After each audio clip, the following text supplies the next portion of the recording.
Hello, I'm Dr. Mike Bell. I'm the Associate Director for Infection Control at CDC. The One and Only campaign is aimed at raising awareness about safe injection practices.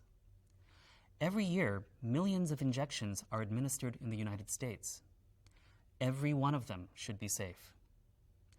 In these videos, we will discuss some of the misperceptions that healthcare providers might have about safe injection practices.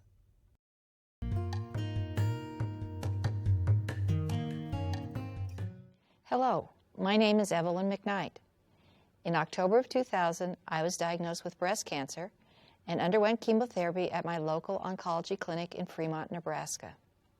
In less than a year, I experienced a recurrence of the breast cancer. Through the very thorough workup for the second round of chemotherapy, we found that I had become infected with hepatitis C virus. My husband, a family physician, and I were confounded.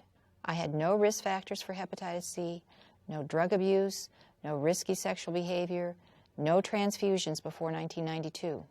In total, 99 patients contracted hepatitis C at the oncology clinic. I bet you're asking, how did this happen? The outbreak occurred because healthcare providers at the clinic did not follow safe injection practices. In the last 10 years, more than 100,000 patients across the country have been notified that they should be tested for hepatitis B, hepatitis C, and HIV due to the reuse of syringes and misuse of medication vials. Our goal in the following videos is to discuss the basic, evidence-based, and common-sense precautions that protect patients and prevent future outbreaks from occurring.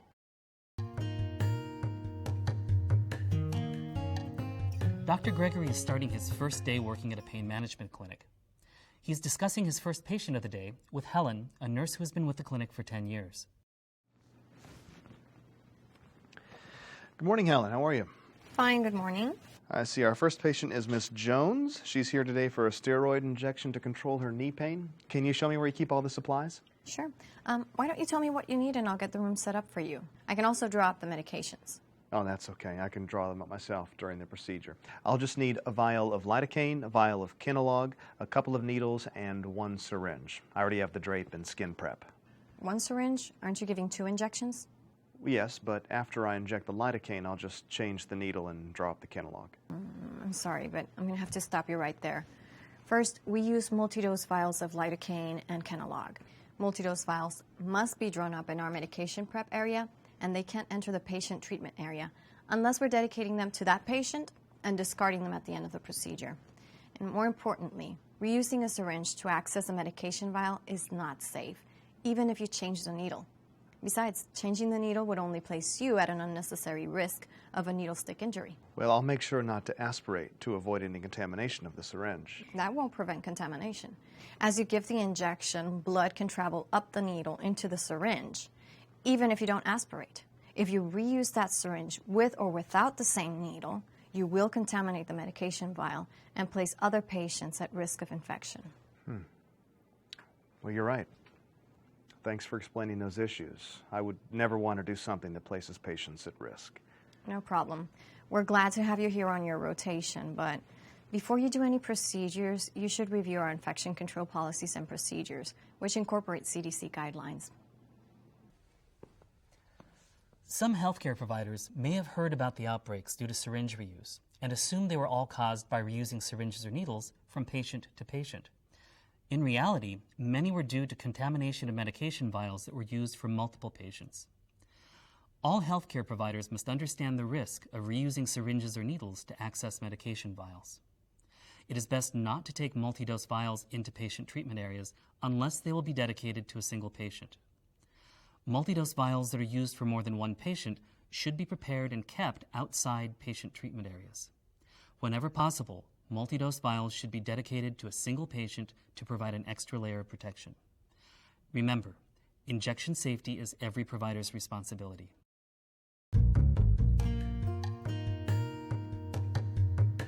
A routine part of anesthesia practice is the administration of IV medications. Let's observe as Laura, a practitioner in training, and Tony, an experienced anesthesia instructor, prepare for the first patient of the day.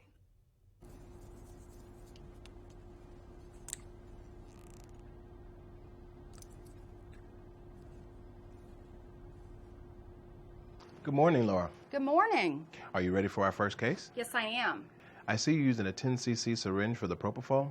What are you planning to do with the leftover propofol in the vial?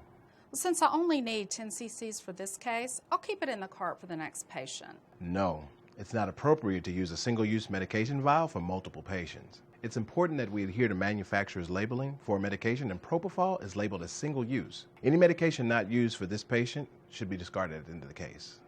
Okay, but I have another question for you. Is it okay to continue using medication from this same syringe for the same patient? Yes, we can titrate dosage from a filled syringe for an individual patient, provided the syringe is handled aseptically and discarded at the end of the case. Is it okay to use the same syringe to draw out more propofol if the patient needs it? No. Once used, syringes are considered contaminated and should not be reused to draw out more medication, even for the same patient. I understand that syringes and needles are single-use items and can't be used for more than one patient. But if I'm going to throw the vial out at the end of the case anyway, why can't I reuse the needle and syringe to draw out more medication? It's all for the same patient. Using a new needle and a new syringe every time we enter the medication vial adds an extra layer of safety in case for some reason the vial is not discarded like it should be. To protect patients and ensure that medications are sterile, single-dose and single-use vials should not be used for more than one patient. Always use a new sterile needle and a new sterile syringe to access medications. Remember that injection safety is every provider's responsibility.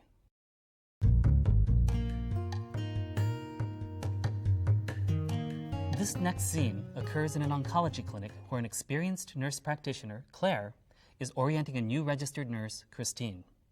Claire and Christine have been reviewing the clinic's protocol for catheter flushing. Let's listen to their discussion. I have a question about the policy on line flushing. It said to use a pre-filled syringe of normal saline. And at the clinic where I last worked, we drew saline from a liter bag that was hung over the sink in the medication room. No, that can cause the saline bag to be contaminated and lead to infection in large numbers of patients. Saline bags are labeled as single use and should only be used for one person. Pre-filled syringes, either from a manufacturer or prepared in a pharmacy, can prevent the transmission of bloodborne and other pathogens. But I thought changing the needle prevented contamination. During the flushing process, you have to aspirate blood to be sure that the line is patent, right? Yes. Traces of blood, which can't be seen by the naked eye, can coat the inside of the needle and syringe. If that syringe is then used to access the bag of saline, blood with viruses and other pathogens can wind up in the bag. That contaminated bag places any other patients that receive saline from that bag at risk for infection. Changing the needle won't prevent this from happening and can put you at risk for needle stick injury. Remember, even if you don't aspirate, you can still get backflow of blood into the syringe. Using pre-filled syringes adds a layer of safety for patients undergoing this procedure. We follow the 1-1-1 rule here. One needle, one syringe, one time. We never reuse needles or syringes. They're used for only one patient and only one time. We also dispose of used equipment right away to prevent injuries or reuse. Thank you for that clarification. Well, sure, I'm glad you came in. Remember, saline bags are single-use and should not be used as a common source of supply for multiple patients. Always use a new sterile needle and a new sterile syringe to access medications. Changing the needle does not prevent contamination. And remember, injection safety is every provider's responsibility.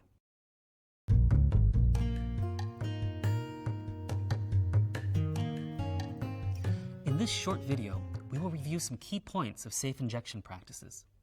Safe injection practices ensure the safety of patients, healthcare personnel, and others. As defined by the World Health Organization, a safe injection does not harm the recipient, does not expose the provider to avoidable risks, and does not result in waste that is dangerous for the community. There have been numerous outbreaks of bloodborne and other pathogens reported in the United States due to lapses in safe injection practices. Here are some examples of dangerous misperceptions that healthcare providers might have regarding safe injection practices.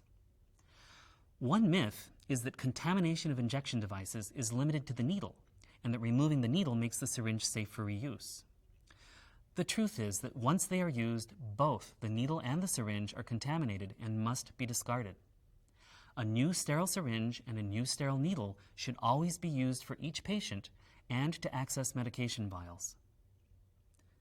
Another myth is that IV tubing or valves can prevent backflow and contamination of injection devices. The truth is that everything from the medication bag to the patient's IV catheter is a single interconnected unit. Distance from the patient, gravity, or even positive infusion pressure do not ensure that small amounts of blood won't contaminate the supply. Another myth is that if you don't see blood in the IV tubing or injection equipment, there isn't a risk of cross-contamination. The truth is that pathogens, including hepatitis C and B viruses and HIV, can be present in sufficient quantities to produce infection without any visible blood.